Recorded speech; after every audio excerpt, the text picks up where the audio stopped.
everyone, it's Misty here from TheJollyFatElf. Thank you so much for joining me. Welcome to Gingerbread Week. So, if you have been with me for any length of time, you know that I love gingerbread. Like gingerbread houses, gingerbread people, all of the gingerbread. And I could probably do a card a day for a month and not get through all of the stuff I have for gingerbread. It's that bad. It's that many. So what we're going to do this week is I'm going to share with you there's 4 cards. Friday's video will have 2 different cards in it, but I'm going to share with you very different ways that you can create cards using gingerbread, cutouts, stamps, etc. In today's video, I'm also sharing with you 2 different types of embossing. So we have heat embossing and then we have dry embossing. And I will explain more about that in the voiceover. If that's something you want to see more of, please let me know in the description box down below. In the comment section down below, just say, hey, can we see more about embossing? Yes to embossing, whatever you want to leave down there to let me know that that's something that you're interested in. What else do I have to tell you? So each video this week are drastically different from the other one. Drastically different. But they're all featuring some of my favorite images. So if you haven't already, I hope you'll consider subscribing. Again, let me know if you're interested in embossing, whether it's dry embossing, heat embossing, all of the embossing, in your comment down below. And yeah, let's go get started. So we are starting off this video doing some ink blending. So I realized that I don't own a mid-tone brown cardstock. So initially I tried crushed corduroy, whatever this corduroy is, in this Distress Oxide, and I didn't love the yellowness of it. So vintage photo 1. So I am just using this oxide and going all over 2 different pieces of craft cardstock. And like I mentioned, I wanted a very kind of red tone, mid-tone brown. And I don't own that. I either have this craft cardstock or it goes as deep as chocolate, but I didn't have anything in between, and I really, really love how this turned out. It's more of the kind of red tone brown of a gingerbread, like a normal gingerbread that you would see. So I'm going to be heat embossing on these 2 panels. And the one thing that you need to know about heat embossing is if you're going to do something like this, you have to let it dry. You have to either let it sit and dry, or you have to dry it somehow. I gave it a couple of minutes. I know it doesn't look like this because of the magic of editing, but I gave it a couple of minutes. And then I also brought in an embossing buddy. This is just a bag that has some kind of powder. It may be cornstarch. I'm not quite sure on the inside of it. And you just go over the front of the cardstock and it helps remove the static. So if you've gotten fingerprints on it, etc., it'll take that away, and that prevents the embossing powder from sticking to it. You're going to need some kind of embossing ink. I like to use Versamark. I think almost every ink manufacturer has their own kind of embossing ink. Pigment ink will also work. So any kind of color, you can always stamp with a color and then emboss with clear. So you have colored embossing, so to speak. So I am going to stamp, again, using Versamark. I've already got my paper ready. So I am rubbing the stamp side that's going to touch the paper on the back of my hands. And I do this for any stamp that I've used brand new. And that's because if you don't, they will stick to the cardstock and they'll move it. So even if you don't mean to move it, it'll move, and then you're kind of SOL.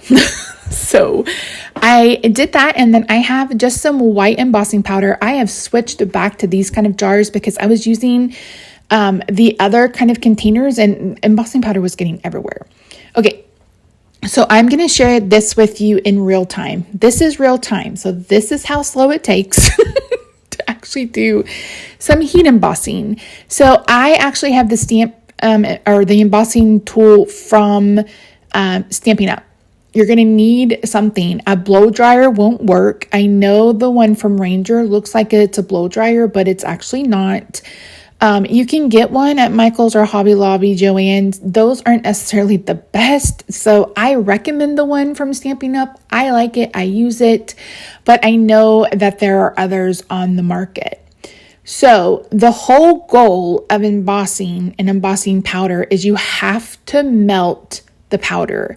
And it's real easy to tell. Like, I'm using white embossing powder, and I'll share with you what it looks like in just a couple of minutes, but it starts looking very kind of powdery and dull, and as it melts, it gets shiny. So I can see where I've missed or where I've gone because everything has turned shiny. And I know it's hard to see.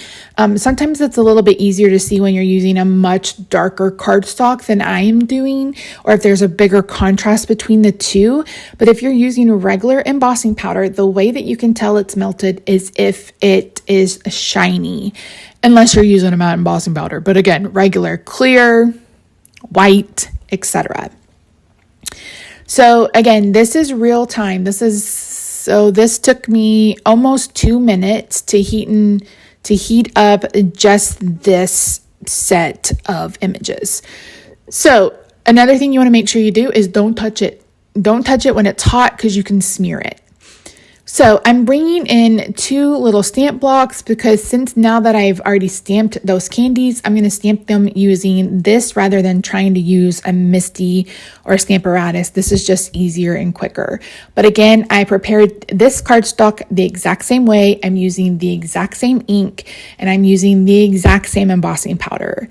So again, you just want to make sure that you're doing this over a piece of paper. Embossing powder is so flippin' hard to get put away. A lot of people use coffee filters. I don't. I need to, but I don't. So that's just something to note. So I'm going to slow this down to real time so I can share with you what I mean when I say it's not shiny. So you can see on this one how I missed some of it. It's not shiny. The one to the left of it is shiny. The other ones look powdery. And that's exactly what I mean when I say that, you'll know it's melted when it's shiny. Heat embossing is actually not hard. It does take a little bit of practice. It does take a little bit of time, but as long as you have patience, etc., then you'll be fine. I suggest I don't suggest going out and buying, 100 different embossing powders and, a high cost tool, etc. If you're someone who is looking for a tool that will last you a long time, the Stampin' Up! One is great. If you're someone new starting out, use a coupon and get one on sale at whatever you need to do and give this a try to see if you like it. Okay, so that's heat embossing. Dry embossing is where you use an embossing folder like this one, or you can use a stylus to emboss the paper, and we'll do that in a different video, I promise. Okay. So I have a red card layer here that I'm running through this really cute kind of wintry sweater knitted embossing folder.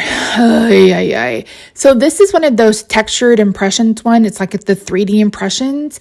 I have a Gemini. These are damn near impossible to use in a Gemini. And it worked this day, but when I tried to do it again, I couldn't get it to work and I ended up bending my folder. So I can't, if you have a Gemini and you use these 3D embossing folders, please let me know what your sandwich is because like I said, it worked here, but I couldn't get it to work ever again. So it was pretty irritating. And like I said, it bent my folder. So now I feel like I have to trash them because I can't get them straight again. So initially I was going to just put the gingerbread on this kind of embossed background, but then I decided that I wanted to have a flat background. So this card is a little bit different for me because I am doing red on red. Normally I'll do like a cardstock color, then a different cardstock color layer, then a cardstock color, and then a different colored card base. And I actually didn't do that this time. So you guys will have to let me know what you think of this in the comments down below. And like I said, if you want to see more on embossing, just let me know. It's definitely something that I can do for the new year. This year, the rest of this year is I've already planned it all out. It's all on the calendar. So whatever you want will have to come next year.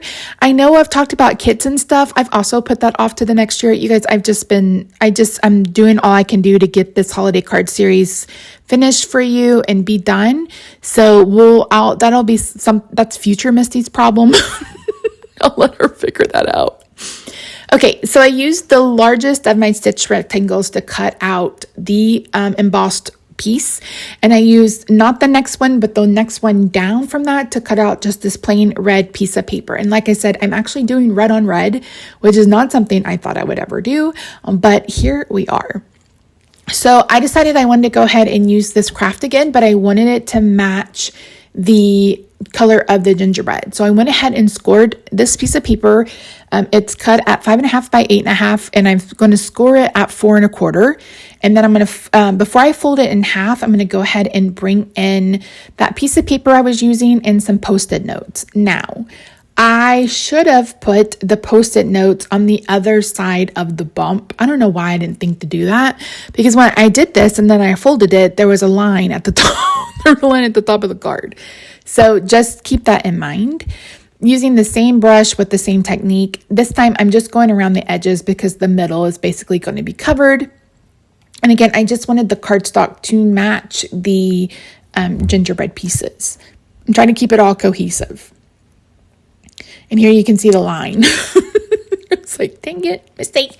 So I ended up just going over it and then going over the edge several different times. And that ended up taking care of it. So I was able to get that line to completely go away. When in doubt, just go over it. When in doubt, figure it out. So I am adhering this piece down just using some tape runner, and it is a 1/4 inch smaller than the card base. So I've got it like that.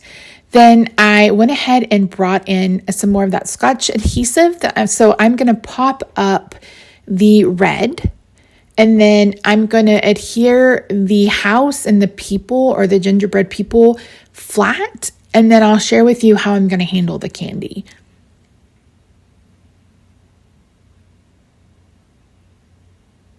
And I'm not kidding when I say that I could do an entire month of just gingerbread. Like, I have a ton of gingerbread. I need to slow my roll, but it's like, I love it so much. And you guys know how much I love Doodlebug. Yeah, I know how much I love Doodlebug. And oh my gosh, their newest collection, I want all of it. I need to be rich. So you guys go buy some cards so I can get the new Doodlebug collection. I kid a little bit. So I've decided to adhere the gumdrops flat, and I am going kind of alternating them. And then I am going to pop up the peppermints. And I really love the look of this. This is a fun way to add dimension without having to like go too far in left field to do that. I also have some leftover pieces that I'm going to go ahead and adhere on the inside of the card, which is something I never do. Never, ever, never, ever. I also don't have a sentiment for this one. I didn't feel like it was necessary. I mean, this definitely screams Christmas holiday. So I didn't want to fool around with that. And I went ahead and put 5 pieces on the inside because of my rule of 3. So initially this is where I left it. And then I was like, it's kind of plain and I need to fix it.